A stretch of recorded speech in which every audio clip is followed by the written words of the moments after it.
2 நாள் இந்திய பயணத்தை முடித்துக் கொண்ட ரஷ்ய அதிபர் புட்டின் நேற்று இரவு தனி விமானம் மூலமாக டெல்லியில் இருந்து ரஷ்யா சென்றார். குடியரசுத் தலைவர் மாளிகையில் குடியரசுத் தலைவர் திரௌபதி முர்மு அளித்த இரவு விருந்தில் கலந்து கொண்ட ரஷ்ய அதிபர் புட்டின் அதனை முடித்துக் கொண்டு ரஷ்யா சென்றடைந்தார்.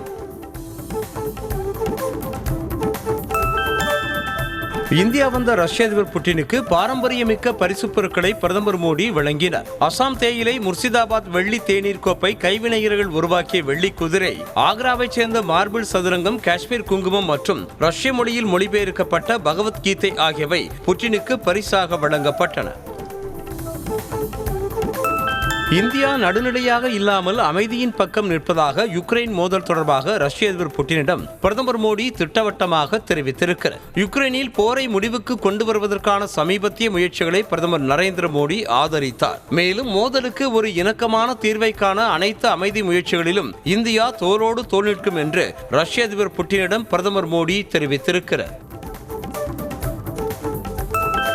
டெல்லியில் நடைபெற்ற இந்திய ரஷ்ய வருடாந்திர மாநாட்டில் இரு நாடுகளுக்கு இடையிலான உறவு, வர்த்தகம், பாதுகாப்பு, அமைதி குறித்து இரு நாட்டு தலைவர்களும் விவாதித்தனர். பல ஆண்டுகளாக ரஷ்யா இந்தியாவின் முன்னணி ஆயுத விநியோகஸ்தராக இருந்து வருகிறது. மேலும் 2030ஆம் ஆண்டுக்குள் வர்த்தகத்தை இந்தியாவுடன் $100 பில்லியன் வளர்க்கும் முயற்சியில் இந்திய பொருட்களை இறக்குமதி செய்ய ரஷ்யா விரும்புவதாக அதிபர் புட்டின் தெரிவித்திருக்கிறார். இந்தியா ரஷ்யா நாடுகளுக்கிடையே இணைப்பை உருவாக்குவதுதான் தங்களின் முன்னுரிமை என பிரதமர் மோடி தெரிவித்திருக்கிறார். டெல்லியில் ரஷ்ய அதிபர் புட்டினோடு செய்தியாளர்களை சந்தித்த பிரதமர் மோடி சர்வதேச வடக்கு தெற்கு போக்குவரத்து வழித்தடம், வடக்கு கடல்பாதை மற்றும் சென்னை முதல் விளாடிவோஸ்டாக் வரை கடல்வழி போக்குவரத்து வழித்தட திட்டத்தில் இருவரும் இணைந்து பணியாற்ற தொடங்குவோம் என உறுதி தெரிவித்தார். இந்தியாவின் முன்னணி விமான நிறுவனமான இண்டிகோவின் சேவைகள் கடுமையாக பாதிப்புக்குள்ளான நிலையில் விமானிகளின் புதிய பணி நேர விதிகளை தளர்த்துவதற்கு விமான போக்குவரத்து இயக்குநரகம் முடிவு செய்திருக்கிறது. இதன் விளைவாக நாடு முழுவதும் விமான சேவைகள் ஓரிரு நாட்களில் சீராகும் என விமான போக்குவரத்து அமைச்சர் ராம்மோகன் நாயுடு உறுதியளித்திருக்கிறார். இண்டிகோ விமான நிறுவனத்தின் வீழ்ச்சிக்கு மத்திய அரசின் அணுகுமுறையே காரணம் என மக்களவை எதிர்க்கட்சித் தலைவர் ராகுல் காந்தி குற்றம் சாட்டியுள்ளார். அவர் வெளியிட்டுள்ள பதிவில் விமான ரத்து தாமதங்களுக்கான விலையை சாமானிய மக்கள்தான் கொடுக்க வேண்டும் என்பது மீண்டும் உறுதியாகியுள்ளதாக அவர் கூறினார். நாடு முழுவதும் 500க்கும் மேற்பட்ட இண்டிகோ விமான சேவைகள் ரத்து செய்யப்பட்டதால் மற்ற விமான நிறுவனங்கள் தங்களின் கட்டணத்தை 3 மடங்கு உயர்த்தியதாக புகார் எழுந்துள்ளது. குறிப்பாக டெல்லி, மும்பை இடையே பயணிக்க கடைசி நேரத்தில் முன்பதிவு செய்தால் 20,000 கட்டணமாக வசூலித்து வந்த நிலையில் தற்போது 60,000 ரூபாயாக உயர்ந்துள்ளது.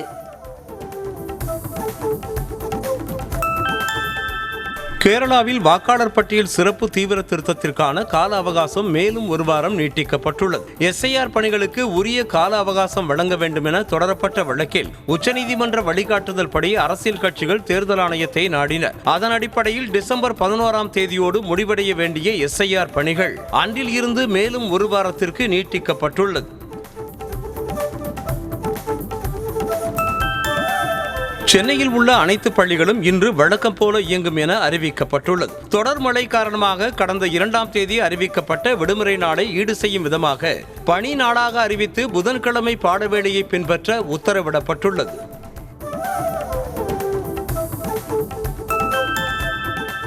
டிட்ரா புயலால் கடுமையாக பாதிக்கப்பட்ட இலங்கைக்கு தமிழ்நாடு அரசு சார்பில் கப்பல் மூலமாக இன்று நிவாரணப் பொருட்கள் அனுப்பி வைக்கப்படுகிறது. சென்னை துறைமுகத்தில் இருந்து நிவாரணப் பொருட்களோடு இலங்கைக்கு செல்லும் கப்பலை முதலமைச்சர் மு க ஸ்டாலின் கொடியசைத்து அனுப்பி வைக்கிறார்.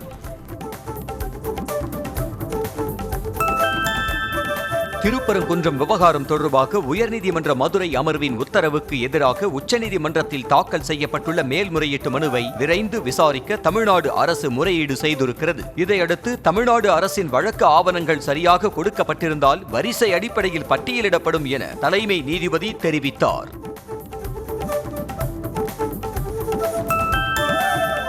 மதுரைக்கு வளர்ச்சி அரசியல் தேவையா அல்லது எந்த அரசியல் தேவை என்பதை மக்களே முடிவு செய்வார்கள் என முதலமைச்சர் மு க ஸ்டாலின் தெரிவித்திருக்கிறார். மெட்ரோ ரயில் திட்டம், எய்ம்ஸ் மருத்துவமனை, புதிய தொழிற்சாலைகள் மற்றும் வேலைவாய்ப்புகள் தான் மாமதுரையின் வளர்ச்சிக்காக அங்கு வாழும் மக்கள் கேட்பதாக கூறியிருக்கிறார்.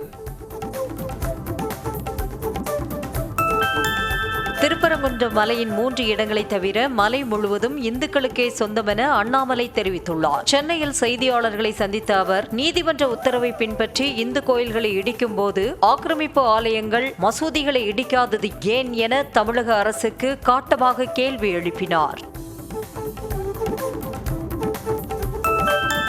தான் தோன்றித்தனமாக மனதில் இருக்கும் நஞ்சை, வெறுப்பை விதைக்கும் வகையில் நீதிபதி சாமிநாதன் தீர்ப்பை கொடுத்திருப்பதாக மதிமுக பொதுச் செயலாளர் வைகோ விமர்சித்துள்ளார். சென்னை எழும்பூரில் பேட்டியளித்த அவர், நீதிபதி நாற்காலியில் உட்கார்ந்து கொண்டு இந்த வேலையை செய்யக்கூடாது என ஆவேசமாக கூறினார். நீதிபதி சாமிநாதனை தகுதி நீக்கம் செய்ய கோரி மார்க்சிஸ்ட் கம்யூனிஸ்ட் கட்சி சார்பில் ஆர்ப்பாட்டம் நடைபெற்றது. திருப்பரங்குன்றம் தீபத்தூணில் விளக்கேற்ற அனுமதி வழங்கி கார்த்திகை தீபத்தை கலவர தீபமாக மாற்ற முயல்வதாக நீதிபதிக்கு எதிராக சென்னை உயர்நீதிமன்றம் முன்பு ஆர்ப்பாட்டம் நடத்தினர். திருப்பரங்குன்றம் விவகாரத்தில் கார்த்திகை தீபத்தை கலவர தீபமாக மாற்ற நீதிபதி GR சுவாமிநாதன் முயல்வதாக மார்க்சிஸ்ட் கம்யூனிஸ்ட் கட்சியின் மாநில செயலாளர் சண்முகம் குற்றம் சாட்டியிருக்கிறார். சென்னை உயர்நீதிமன்றம் முன்பு நீதிபதி சுவாமிநாதனுக்கு எதிரான ஆர்ப்பாட்டத்தில் கலந்து கொண்ட அவர், நீதிபதி சுவாமிநாதனை தலைமை நீதிபதி தகுதி நீக்கம் செய்ய வேண்டும் என வலியுறுத்தினார். SIR திட்டத்தை ஆதரித்ததன் மூலம் தமிழ்நாட்டு மக்களுக்கு எடப்பாடி பழனிசாமி துரோகம் அளித்துள்ளதாக துணை முதலமைச்சர் உதயநிதி ஸ்டாலின் குற்றம் சாட்டியிருக்கிறார். சசிகலா, TTV தினகரன், OPS, செங்கோட்டையன் ஆகியோருக்கு துரோகம் இழைத்தவர் EPS என்றும், அவர் துரோகம் செய்யாத ஒரே நபர் அமித்ஷா மட்டும்தான் என்று கூறினார். திமுக பாஜகவுக்கு இடையே இப்போதும் ஒரு மறைமுக உறவு எழுதப்படாத ஒப்பந்தம் உள்ளதாக அதிமுக முன்னாள் அமைச்சர் ஜெயக்குமார் விமர்சனம் செய்திருக்கிறார். வரும் 2026 சட்டமன்ற தேர்தலுக்கு பிறகு பாஜகவிற்கான முழு ஆதரவை திமுக நிச்சயம் வழங்கும் என்ற அவர், தாங்கள் யாருடைய காலிலும் விழவில்லை என்றும் திமுக தான் டெல்லிக்கு சென்று பாஜகவின் காலில் விழுந்து கிடப்பதாகவும் கூறினார். பொங்கலுக்கு வழங்க இருந்த 17 லட்சம் வேட்டிகளை நிராகரித்ததாக உண்மைக்கு புறம்பான தவறான தகவலை எதிர்க்கட்சித் தலைவர் எடப்பாடி பழனிசாமி வெளியிட்டதாக அமைச்சர் காந்தி தெரிவித்திருக்கிறார். மக்களுக்கு தரமான வேட்டி சேலைகள் விநியோகம் செய்யப்பட வேண்டும் என்பதில் அரசு உறுதியாக உள்ளதாகவும், வேட்டி சேலைகளை வெளி மாநிலங்களில் இருந்து கொள்முதல் செய்வதாக கூறுவது தவறான தகவல் என்றும் தெரிவித்திருக்கிறார். தமிழ்நாட்டில் 2026 சட்டமன்ற தேர்தலை முன்னிட்டு முதல் கட்சியாக வேட்பாளர்கள் பட்டியலை சீமானின் நாம் தமிழர் கட்சி வெளியிட்டுள்ளது. விழுப்புரம் தொகுதியில் பெண் மருத்துவர் அபிநயா, நாகை மாவட்டம் வேதாரண்யம் தொகுதியில் இடும்பாவனம் கார்த்திக், சென்னை 1000 விளக்கு தொகுதியில் இயக்குனர் சோழன் மு. களஞ்சியம் ஆகியோர் போட்டியிடுவார்கள் என தெரிவித்திருக்கிறது. புதுச்சேரியில் உப்பளம் துறைமுக மைதானத்தில் வரும் 9ஆம் தேதி தவைக்க தலைவர் விஜயின் பொதுக்கூட்டம் நடைபெறவுள்ளதாக அக்கட்சியின் பொதுச் செயலாளர் புஸ்ஸி ஆனந்த் கூறினார். முதலமைச்சர் ரங்கசாமியை சந்தித்து பொதுக்கூட்ட ஏற்பாடுகள் குறித்து விளக்கமளித்த அவர், மேடைக்கு பதிலாக பிரச்சார வேனில் இருந்தபடியே விஜய் பேசவிருப்பதாக தெரிவித்தார். மூத்த காங்கிரஸ் தலைவர் ராகுல் காந்தியின் வியூக வகுப்பாளரான பிரவீன் சக்கரவர்த்தி தவேக தலைவர் விஜயை சந்தித்து பேச்சுவார்த்தை நடத்தினார். ஏற்கனவே ராகுல் காந்தி விஜயுடன் கூட்டணி பற்றி பேசியதாக தகவல் பரவி வந்த நிலையில் திடீரென அவரின் முக்கிய நிர்வாகி விஜயை சந்தித்து ஆலோசித்தது பல கேள்விகளை எழுப்பியுள்ளது. சென்னையில் நடைபெற்ற 47வது அகில இந்திய மின்வாரியங்களுக்கு இடையிலான மகளிர் விளையாட்டுப் போட்டிகளில் சாம்பியன் பட்டம் வென்ற தமிழ்நாடு மின்வாரிய மகளிர் அணிக்கு அமைச்சர் சிவசங்கர் பதக்கங்கள் மற்றும் கோப்பையை வழங்கினார். சர்வதேச அளவில் சாதித்த பல வீராங்கனைகள் தமிழ்நாடு மின்வாரியத்தில் பணியாற்றுவதாக அமைச்சர் பெருமைப்பட பேசினார். திருவண்ணாமலை அரசு மருத்துவமனையில் இருதய அறுவை சிகிச்சை கேத் லேப் மையம் விரைவில் தொடங்கப்படும் என மருத்துவத்துறை அமைச்சர் மா. சுப்பிரமணியன் தெரிவித்திருக்கிறார். திருவண்ணாமலை அரசு மருத்துவக் கல்லூரி மருத்துவமனையில் ஆய்வு செய்த பின்னர் பேட்டியளித்த அவர், மருத்துவர்களின் பணி சிறப்பாக உள்ளதென பாராட்டினார். மாநில தலைவராக இருந்தபோது நண்பர்கள் உதவியால் தான் தமது குடும்பம் வாழ்வதாக கூறிய அண்ணாமலை இப்போது ரியல் எஸ்டேட் தொழிலில் ஈடுபட்டிருப்பதாக அவரே கூறியிருப்பதாக CPM கட்சி செயலாளர் சண்முகம் தெரிவித்திருக்கிறார். இப்படி திடீர் கோடீஸ்வரரான ரகசியத்தை விளக்கினால் தாங்கள் எப்படிப்பட்ட கிளீன்மேன் என்பதை மக்கள் புரிந்து கொள்வார்கள் என விமர்சனம் செய்திருக்கிறார். மறைந்த முதலமைச்சர் ஜெயலலிதாவின் நினைவு தினத்தையொட்டி மதுரையில் அதிமுக முன்னாள் அமைச்சர் செல்லூர் ராஜு தலைமையில் அமைதி பேரணி நடைபெற்றது. கே நகர் பகுதியில் உள்ள சிலைக்கு மாலை அணிவித்து அஞ்சலி செலுத்திய அவர் மாலையில் மெழுகுவர்த்தி ஏந்தி மௌன அஞ்சலி செலுத்தும் பேரணியில் பங்கேற்றார். திராவிட சித்தாந்த பேச்சாளர் நாஞ்சில் சம்பத் விஜய் முன்னிலையில் தமிழக வெற்றி கழகத்தில் இணைந்தார். லட்சக்கணக்கான இளைஞர்களை மூலதனமாக வைத்துள்ள தவிக தலைவர் விஜய் தம்மை பார்த்ததும் நான் உங்கள் ஃபேன் என்று தெரிவித்ததாகவும் அவர் அப்படி சொன்னதும் தாம் மெய் சிலிர்த்து போனதாக நாஞ்சில் சம்பத் கூறினார். இடைநிலை ஆசிரியர்களுக்கு சம வேலைக்கு சம ஊதியம் வழங்க வலியுறுத்தி சென்னை எல்ஜி சாலையில் இருந்து ராஜரத்தின மைதானம் வரை 500க்கும் மேற்பட்டோர் பதாகைகளை ஏந்தி பேரணியாக சென்றனர். தேர்தல் வாக்குறுதியை திமுக நிறைவேற்ற தவறினால் அடுத்த கட்டமாக உண்ணாவிரத சிறை நிரப்பும் போராட்டத்தில் ஈடுபடுவோம் என எச்சரித்தனர்.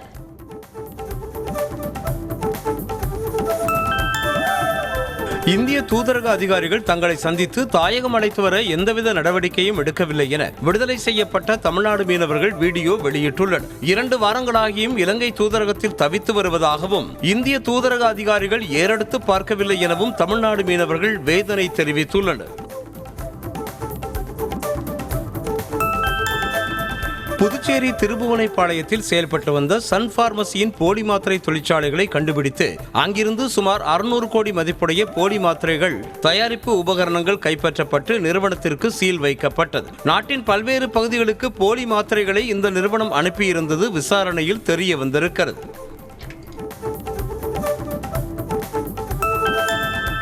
மைக்ரோ பிளாஸ்டிக்கின் பாதகமான தாக்கத்தை ஆழமாக ஆய்வு செய்யும் முறைகள் குறித்து முழு விவரங்களோடு விரிவான அறிக்கை தாக்கல் செய்ய மத்திய மாநில அரசுகளுக்கு சென்னை உயர்நீதிமன்றம் உத்தரவிட்டுள்ளது. தாவரங்கள், விலங்கினங்கள் மற்றும் மனிதர்கள் மீதான மைக்ரோ பிளாஸ்டிக்கின் பாதிப்பு குறித்த முழு விவரங்கள் அறிக்கையில் இடம்பெறவில்லை என நீதிமன்றம் தெரிவித்துள்ளது. ரயில்வேயின் செயல்பாடுகள் குறித்து தவறான, முழுமையற்ற அல்லது உண்மைக்கு புறம்பான தகவல்கள் கொண்ட வீடியோக்கள் சமூக ஊடகங்களில் அதிகரித்து வருவதாக தெற்கு ரயில்வே கண்டனம் தெரிவித்துள்ளது. இத்தகைய வீடியோக்கள் ரயில்வேயின் செயல்பாட்டை தவறாக சித்தரிப்பதோடு பயணிகளின் பாதுகாப்பிற்கு தீவிர அச்சுறுத்தலை ஏற்படுத்துவதாக எச்சரித்துள்ளது. திருவண்ணாமலை மாவட்டம் செய்யாறு அருகே மகளின் திருமணத்திற்காக வாங்கிய கடன் தொடர்பாக ஏற்பட்ட வாக்குவாதத்தின் போது கணவனை கத்தியால் குத்திக் கொன்றதாக மனைவி கைது செய்யப்பட்டார். கீழப்பந்தை கிராமத்தைச் சேர்ந்த 55 வயதான விநாயகத்தை கொலை செய்ததாக அவரது மனைவி விஜயாவை போலீசார் கைது செய்தனர். மேகதாது விவகாரம் தொடர்பாக கர்நாடக அரசை கண்டித்து தஞ்சாவூர் ரயில் நிலையத்தில் சோழன் விரைவு ரயிலை மறித்து விவசாயிகள் போராட்டத்தில் ஈடுபட்டனர். அப்போது மேகதாதுவில் அணை கட்ட துடிக்கும் கர்நாடக அரசை கண்டித்து விவசாயிகள் முழக்கங்களை எழுப்பினர். சென்னையில் பட்டப்பகலில் 19 வயது இளம்பெண்ணை காரில் கடத்தி சென்றதாக அவரது முன்னாள் காதலனை விக்கிரவாண்டி அருகே போலீசார் சுற்றி வளைத்து கைது செய்தனர். மேற்கு முகப்பேரைச் சேர்ந்த கல்லூரி மாணவி தேவஸ்ரீ என்பவரை திருமுல்லை வாயிலைச் சேர்ந்த அவரது முன்னாள் காதலனான ஷாம் சுந்தர் என்பவர் பெண் ஒருவர் மூலமாக முகவரி கேட்பதைப் போல காரில் கடத்தி சென்றிருக்கிறார். தருமபுரியில் போக்சோ சிறப்பு நீதிமன்ற அரசு வழக்கறிஞர் பாதிக்கப்பட்ட சிறுமியின் தந்தையிடம் 25,000 ரூபாய் லஞ்சம் வாங்கியதாக லஞ்ச ஒழிப்பு போலீசாரால் கைது செய்யப்பட்டார். அரசு வழக்கறிஞரான கல்பனா என்பவர் ஏற்கனவே 10,000 ரூபாய் பெற்ற நிலையில் மீதமுள்ள 15,000 வாங்கிய போது கையும் களவுமாக பிடிபட்டார். சென்னை அடுத்த திருவேற்காடு தினேஷ் நகர் பகுதியில் முழங்கால அளவிற்கு தேங்கியிருக்கும் மழைநீரால் அப்பகுதி குடியிருப்பு வாசிகள் மிகவும் வேதனை அடைந்துள்ளனர். தேங்கியுள்ள மழைநீரை அகற்ற உடனடியாக நடவடிக்கை எடுக்க வேண்டும் என கூறிய பொதுமக்கள் நிரந்தர தீர்வு காண வடிகால் வாய்க்கால் அமைத்திட வேண்டும் என கோரிக்கை விடுத்தனர்.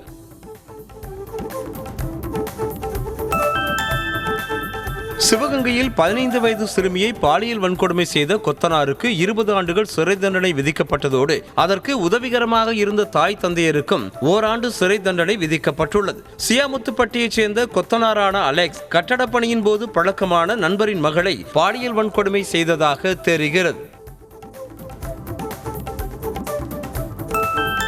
பாபர் மசூதி இடிப்பு தினத்தையொட்டி கடலூர் மாவட்டம் முழுவதும் போலீஸ் பாதுகாப்பு பலப்படுத்தப்பட்டிருக்கும் சூழலில் எல்லைப் பகுதியில் மாவட்ட காவல் கண்காணிப்பாளர் ஜெயக்குமார் தலைமையில் வாகன தணிக்கை நடைபெற்றது. அசம்பாவிதம் ஏற்படா வண்ணம் நடவடிக்கை எடுத்து வரும் காவல்துறையினர் சட்டவிரோதமாக மது பாட்டில்களை எடுத்து சென்றவர்களை பிடித்து விசாரணை நடத்தினர்.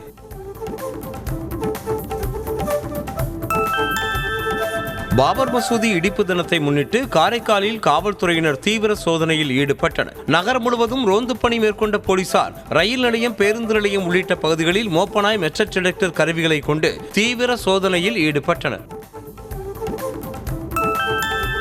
சேலம் விநாயகா மிஷன் மருத்துவக் கல்லூரி மருத்துவமனை விடுதியில் இரவு உணவு உட்கொண்ட சுமார் 70க்கும் மேற்பட்ட மாணவ மாணவிகளுக்கு வாந்தி, மயக்கம் ஏற்பட்டது. இதனையடுத்து பாதிக்கப்பட்ட மாணாக்கர்கள் அவர்கள் படித்து வரும் கல்லூரி மருத்துவமனையிலேயே சிகிச்சைக்காக அனுமதிக்கப்பட்டனர். தகவல் அறிந்து வந்த உணவு பாதுகாப்புத் துறையினர் விடுதியின் சமையலறை கூடத்திற்கு சீல் வைத்தனர்.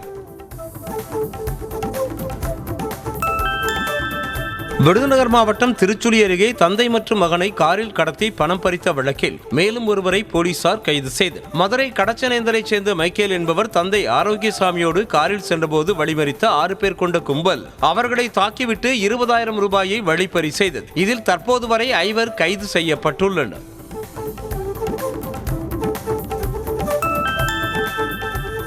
ஈரோடு மாவட்டம் புஞ்சை புளியம்பட்டி அருகே வனப்பகுதியை விட்டு வெளியேறி கால்நடைகளை வேட்டையாடி வரும் சிறுத்தையை பிடிக்க முடியாமல் வனத்துறையினர் திணறி வருவதாக புகார் எழுந்திருக்கிறது. இதனால் அச்சமடைந்துள்ள மக்கள் வனத்துறையினர் முனைப்போடு சிறுத்தையை பிடிக்க நடவடிக்கை எடுக்க வேண்டும் என கோரியுள்ளனர்.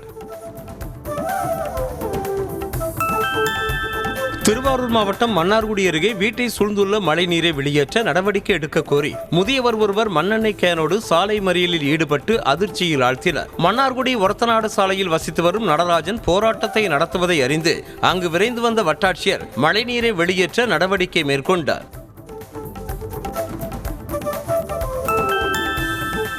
தேனி மாவட்ட கேபிள் டிவி ஆபரேட்டர்கள் பொதுநல சங்கத்தின் 25ஆம் ஆண்டு வெள்ளி விழா மாநாட்டில் சங்கத்தின் நிறுவன தலைவர் சகிலன் கலந்து கொண்டார்.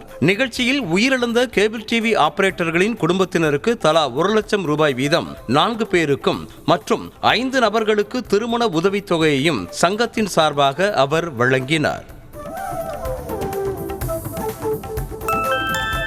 ராணிப்பேட்டை மாவட்டம் வாலாஜாப்பேட்டை நகராட்சி அலுவலகத்தில் தூய்மை பணியாளரின் நிலுவைத் தொகையை விடுவிக்க லஞ்சம் கேட்ட கணக்காளரை லஞ்ச ஒழிப்புத்துறை போலீசார் கையும் களவுமாக பிடித்து சென்றனர். கணக்காளரான தேவராஜன் தூய்மை பணியாளரான ஏரம்மாளிடம் 5,000 ரூபாய் கேட்டதாக தெரிகிறது. உடனே அவரது மகன் கோபாலகிருஷ்ணன் லஞ்ச ஒழிப்பு போலீசுக்கு தகவல் கொடுத்திருக்கிறார்.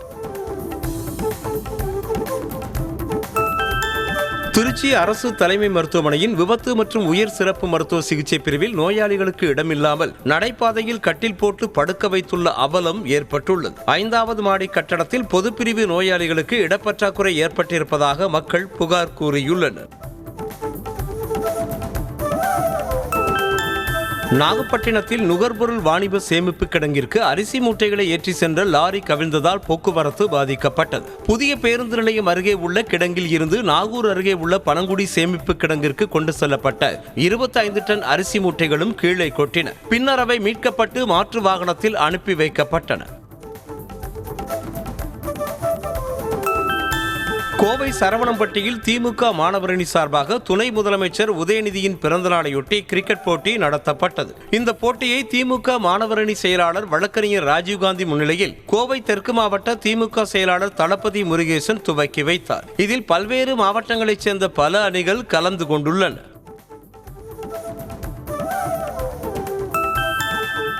கோவை மாவட்டம் கள்ளப்பாளையத்தில் அரசு பள்ளியின் தலைமை ஆசிரியை தங்களை சாதி பெயரை சொல்லி திட்டுவதாக கூறி மாணவிகள் காவல் கண்காணிப்பாளர் அலுவலகத்தில் புகார் அளித்துள்ளனர். தலைமை ஆசிரியரான தேவகிருபா ஜெயகிருஷ்ணி மாணவிகள் கழிவறைக்கு சென்றுவிட்டு தாமதமாக சென்றாலும் அடித்து துன்புறுத்துவதாகவும் புகார் அளிக்கப்பட்டுள்ளது.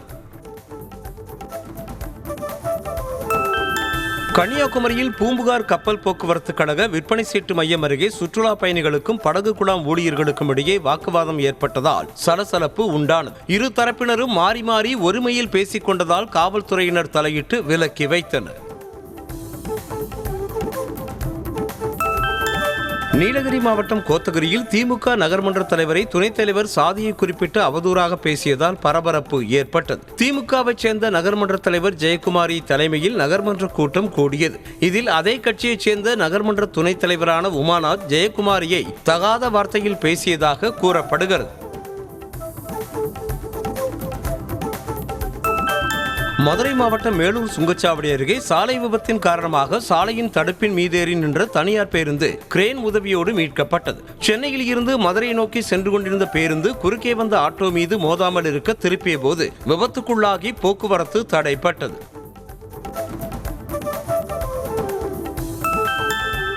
நெல்லை சேரன்மகாதேவியில் குடிநீர் கொண்டு செல்வதற்காக தோண்டப்பட்டு வரும் குழிகளால் வாகன ஓட்டிகள் கடும் சிரமம் அடைந்து வருகின்றனர். இரவில் பணிகளை மேற்கொள்ள வேண்டுமென மக்கள் கோரிக்கை விடுத்தும் பகலிலேயே பணிகள் மேற்கொள்ளப்படுவதாக குற்றச்சாட்டு எழுந்திருக்கிறது. மழைக்காலம் என்பதால் பணிகளை விரைந்து முடிக்கவும் மக்கள் கோருகின்றனர்.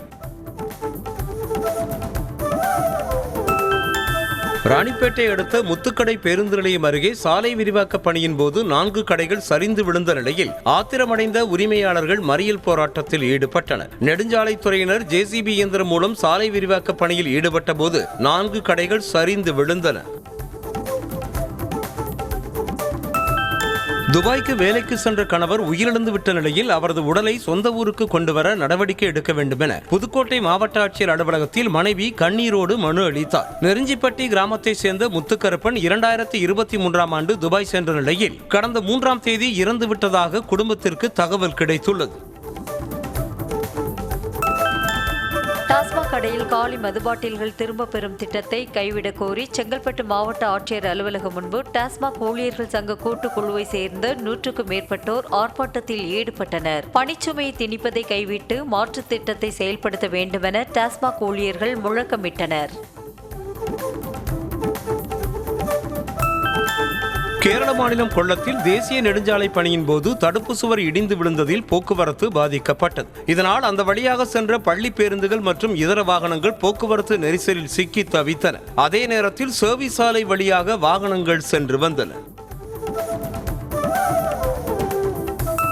வங்கி மோசடி வழக்கில் தொழிலதிபர் அனில் அம்பானியின் குடும்பத்திற்கு சொந்தமான 1120 கோடி ரூபாய் மதிப்புடைய சொத்துக்களை அமலாக்கத்துறை பறிமுதல் செய்தது. சென்னையில் உள்ள சொத்துக்கள் உட்பட 18க்கும் மேற்பட்ட சொத்துக்கள், நிரந்தர வைப்புத் தொகைகள், வங்கி இருப்பு மற்றும் பங்குகளை தற்காலிகமாக பறிமுதல் செய்திருப்பதாக அமலாக்கத்துறை அறிவித்திருக்கிறது.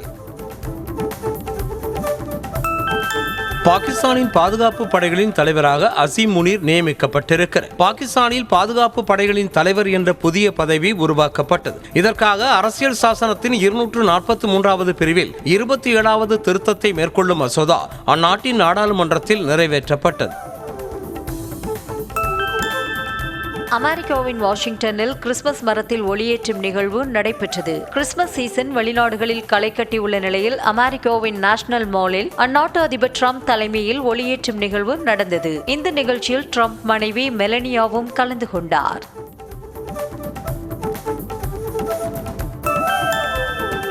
இந்தோனேஷியாவில் ஏற்பட்ட வெள்ளப்பெருக்கு மற்றும் நிலச்சரிவினால் ஆயிரக்கணக்கான மக்களின் வீடுகள் சூறையாடப்பட்டன. சுமத்ரா தீவில் உருவான புயலால் 500க்கும் மேற்பட்டோர் பலியான நிலையில் தாங்கள் வாழ்ந்த இடங்களை மழை வெள்ளம் சீரழித்து சகதி மேடாக கிடப்பதை எண்ணி மக்கள் குமுறினர்.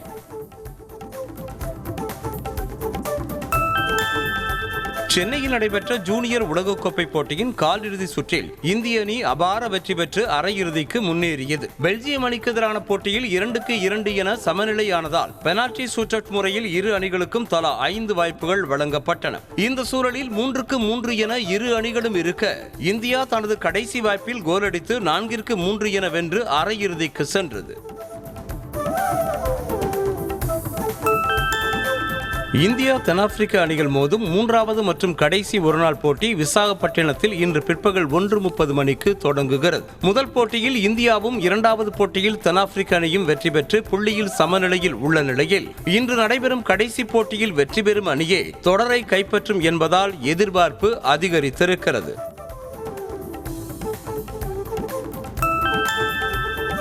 இந்த ஆண்டு கூகுளில் அதிகம் தேடப்பட்ட IPL அணி என்ற சாதனையை பஞ்சாப் கிங்ஸ் அணி படைத்துள்ளது. உலக அளவில் அனைத்து விளையாட்டு அணிகளையும் கணக்கில் எடுத்துக் கொண்டால் அந்த வரிசையில் பஞ்சாப் கிங்ஸ் அணி 4வது இடம் பிடித்துள்ளது. இந்த சாதனை தொடர்பாக பஞ்சாப் கிங்ஸ் அணியின் தலைமை வணிக அலுவலர் சௌரப் அரோரா, நாங்கள் அணியின் வளர்ச்சிக்கு எந்த அளவுக்கு உழைத்துள்ளோம் என்பதற்கு இந்த சாதனையே சான்று என்றார். இந்திய வட்டி எறிதல் வீராங்கனை சீமா புனியா ஊக்கமருந்து சோதனையில் சிக்கியதால் அவருக்கு 16 மாதம் தடை விதிக்கப்பட்டுள்ளது. ஹரியானாவைச் சேர்ந்த 42 வயதான சீமா புனியா 2014ஆம் ஆண்டு ஆசிய விளையாட்டில் சாம்பியன் பட்டம் வென்றார். மேலும் காமன்வெல்த் போட்டியில் 4 பதக்கம் வென்று அசத்தியுள்ளார்.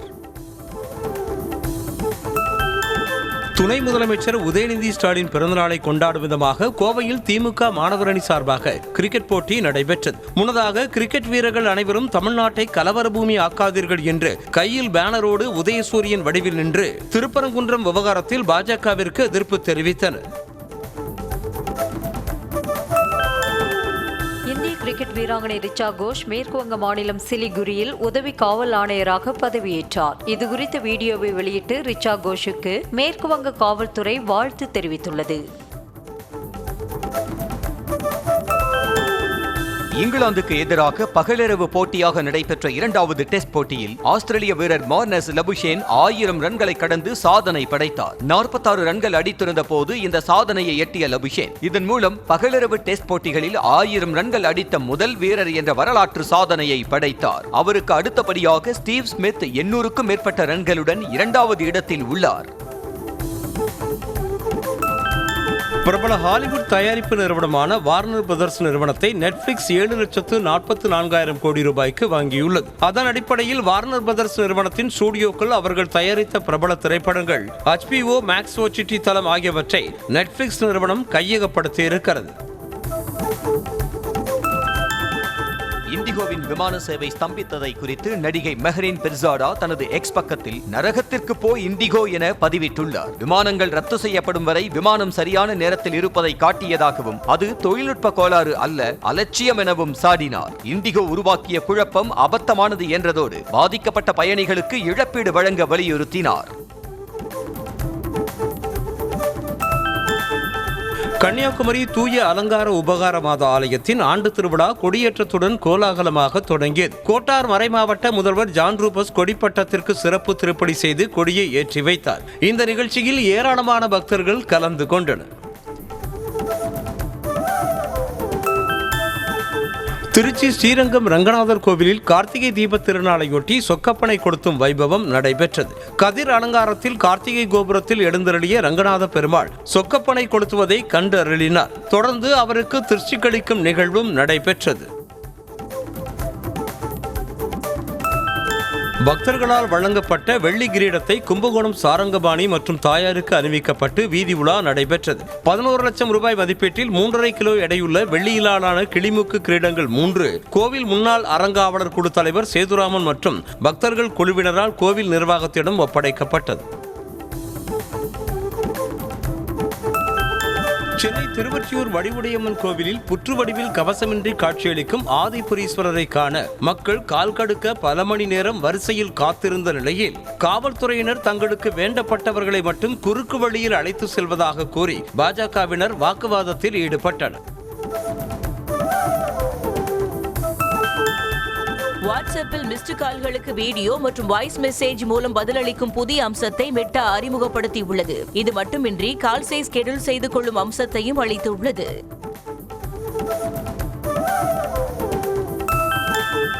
கடந்த வாரம் அறிமுகம் செய்யப்பட்ட நத்திங் நிறுவனத்தின் 3A light smart phone Flipkart தளத்தில் விற்பனைக்கு வந்தது. 8GB RAM மற்றும் 128GB மெமரி கொண்ட ஸ்மார்ட் போன் 20,999 ரூபாய்க்கும், 8GB RAM 256GB மெமரி கொண்ட வேரியன்ட் 22,999 ரூபாய்க்கும் விற்பனை செய்யப்படுகிறது.